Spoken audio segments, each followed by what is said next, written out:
ઓલા માલધારી ઓલા ઘેટા બકરાના ઊનને કાપીને આમ ઉપર ફૂલડા બનાવે. હવે તેથી બધા દુનિયા એમને ગાંડા કહેતી હતી કે આ અભણ ને આ માલ ઢોર જેવા હારા થઈ ગયા. અમને ખબર અત્યારે માથામાં જ તે ફૂલડા પાડે. બોલો આપણે એમ થાય કે ઓલો ઘેટા માલધારી કરતા એવું અત્યારે માણા હોય એક બાજુ ટકો હોય ને એક બાજુ કાન ઢાંક્યા હોય. અરે આપણે એમ તો ઘણું આ તો આ માલધારી મેં કીધું આગળ ગોતેલું જ હતું. આ તો આ ભણેલા અત્યારે ગોતીને લાવ્યા. સલામ આપણે મારી જ નથી કોઈ દી, હાથ જોડ્યા જ નથી. શું જોડવાના? મારા બાપાએ મને મોટો કર્યો, તમને હાથ જોડીને શું કામ છે? નહીં, નમ્યો નથી બાપુ કોઈ દી.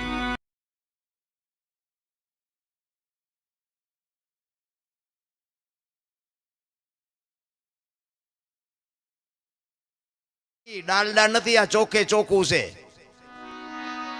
ખોટો સમય છે, ખોટી હવા છે, ખોટા વિચાર છે, ખોટો ખોરાક છે, એટલે બાપુ થોડું ઘણું ખોટું કરવું પડે. એ તો સંતોય કહે છે. ગીતાજીમાં કૃષ્ણ ભગવાને કીધું કે હણે એને હણવામાં વાંધો નહીં.